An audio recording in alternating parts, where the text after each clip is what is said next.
We got a robot to coach Ntutu to see if we could get him to run a faster 5K. The rage at the moment online is ChatGPT and OpenAI, and we wanted to see if we asked it to spit out a training program, if it could get Ntutu faster. And that's exactly what we did. Ntutu, before we get into the weeds of the program that it spat out, you've dug into this quite a bit. This is way over my head. I know the basics, but for somebody who hasn't heard of ChatGPT or hasn't played with it, I mean, the layman's terms, what is ChatGPT? So ChatGPT is basically a chatbot, and on the surface, you're having a conversation, you're asking it questions, and it's giving you back a response based on your query. It's a big language memory bank, essentially. So it's trained on a whole body of documents, millions and millions of pages of documents on the internet. And then when you ask it a question, it's basically looking at that data and matching your query to what it has available to it to maybe offer you a solution. I think, is it a good solution? Is it not? We don't know.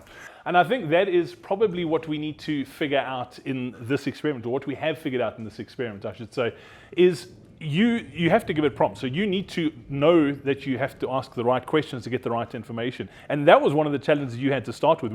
You put in a couple of prompts and it gave you some weird answers to start with. So one thing I realized is it doesn't understand context. It doesn't know me as an individual. I'm an athlete. I have a certain amount of mileage I can run or a certain pace I'm running. So if you just say, give me a 5K training plan, it'll give you a generic plan that you might see in a Runner's World magazine for an average person. There's no context or personalization to it. If I can just jump in there too, the important thing is you and I can both run 5Ks. You're a very different athlete to I am, and ChatGPT does not know that. So that's the point. It does not. So the next step is then you have to say to it, well, listen, I am a 25-minute 5K runner. It stumbled. So even when you give it a time or a volume, it still tends to revert back to what it knows, which is the basic program that it has. So what I had to do was, using my knowledge as an athlete and myself and my experience as a coach, is to then start giving it prompts and saying, hold on, can you try and do this a little bit? Can you try and change this here, until I built something that I knew would benefit me and not injure me? Yeah, exactly, because that is the risk. You can ask ChatGPT, as you said, for a 5K training program, it spits something out, you go and follow that thing blindly, and it's not actually going to work for you. Like, for instance, to give you an example, you're quite comfortable training 6 days a week.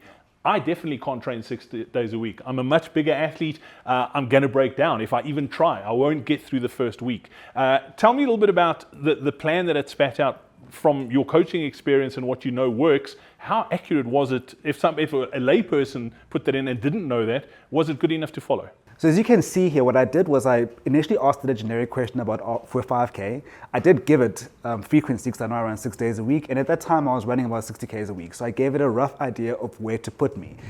And the plan that came out wasn't quite up to scratch. So then I started to request things. For example, there was no strength training.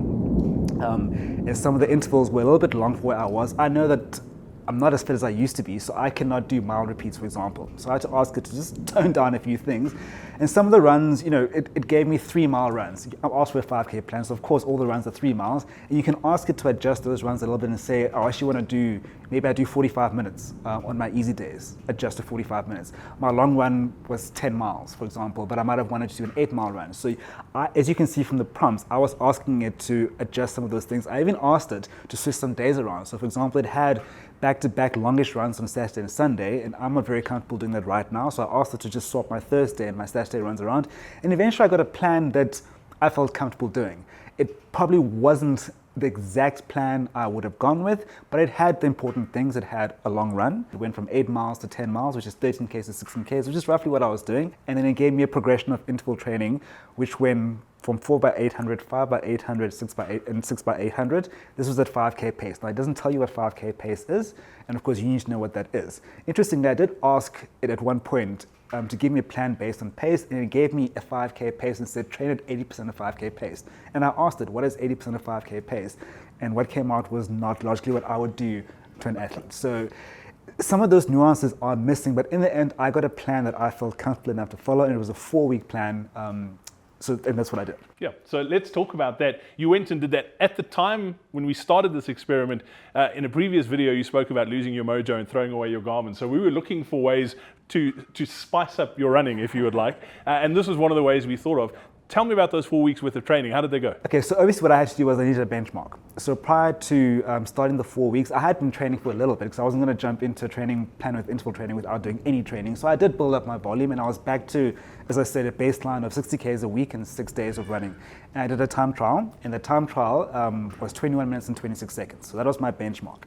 And I also used that time as my basis for my interval sessions. I said they were at 5K pace. So I did those 800s at my current 5K pace, not goal pace. I don't know where I was going to end up. So I couldn't hypothetically say, like I said, I want to run 18 minutes with 5K, but I don't know. So I started off, that's my baseline, 21:26 for a 5K, and the plan was to try and improve that. So starting off, the first week is always the best. It's something new, something different, and also being able to go to the track. I haven't been to the track for almost 3 years due to COVID, and for the first time going to the track and putting on light racing shoes and racing around the track, just quite an experience. So I did, so the first week was relatively easy. There was not much change. I wasn't fatigued. It was a very low mileage week, but the plan was progressive. The idea was to build me up over the 4 weeks. Brilliant. And obviously we talk about building up and putting in sort of recovery weeks. This was a really short plan that we worked on, so there wasn't really much time for recovery weeks, but did it build in a taper before the final 5K? What did the rest of the plan look like? So going back to the prompt that I use, you'll see that I actually had to ask ChatGPT to put in a recovery week in the fourth week. The plan had a progressive loading for 4 weeks, but again, there's no context. It doesn't know. But once I said to it, can I please have week 4 as a race week, it did adjust it appropriately downwards so that I could rest in that week. And the rest, as the volume increased, the rest of the training, how did you find that building up to that final 5K? So as I said, the track sessions were interesting. So the first week track session, I went in and it was solid. The second week, I felt very good, and I think I must have hit some of those intervals a little bit too hard. So even with all the pacing and the benefit of the track, you still go out, and when you feel good, you hit a little bit harder.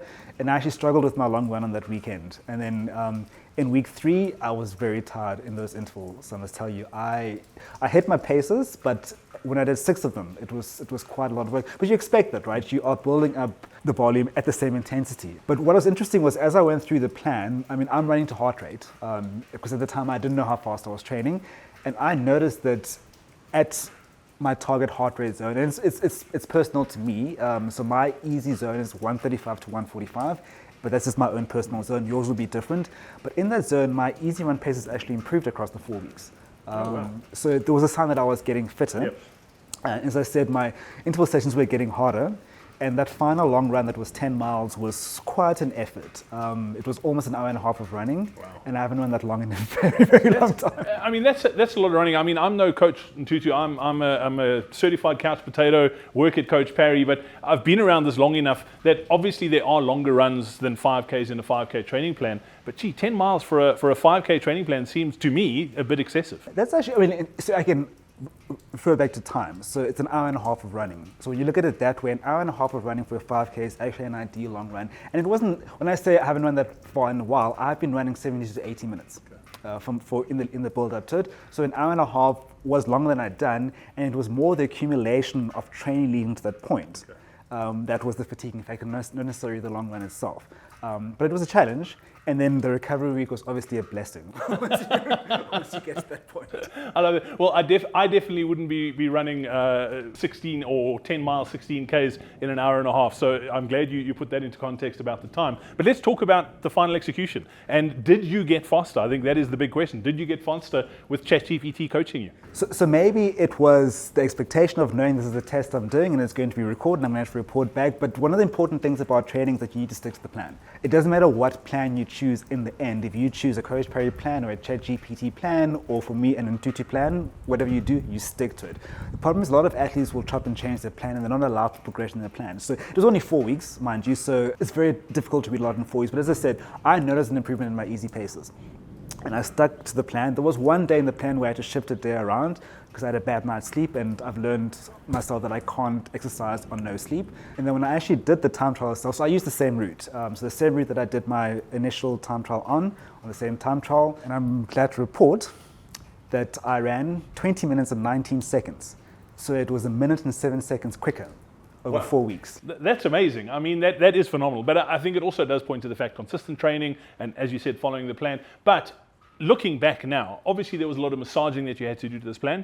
If I had to say to you today, Ntutu, you ran fast over 5Ks. Do you think ChatGPT is at the place now to be able to coach athletes to improve their performance long term? So ChatGPT, as I use it, because now there's been a new version of ChatGPT that's out, but the one that's currently available now, at the time I said I had to do a lot of massaging, and I'm lucky that I have experience as a runner and I've coached athletes before, and I also have the staff of Coach Perry, so I could bounce ideas of Lindsay or Devlin or Shona and say, what do you guys think about this? And in fact, we talked in our group about the plan that I was doing. So for most people, I probably wouldn't suggest that you start with that as your first point, because you have to be aware of what it's going to give to you. And some sessions might not mean anything. I had a session, for example, where it asked me to do a progression starting at 3 miles at 5K pace, 4 miles at 5K pace, 5 miles at 5K pace. Now, if you do the maths in your head, the last session there's 8 kilometers at 5K pace. That makes no sense.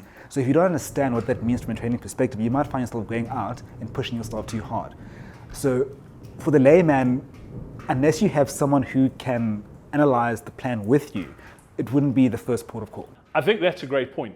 This, what we've spoken about today, is how smart computers train, but the question is, how do smart runners train? And if you want to find that out, then watch the video that's on screen now.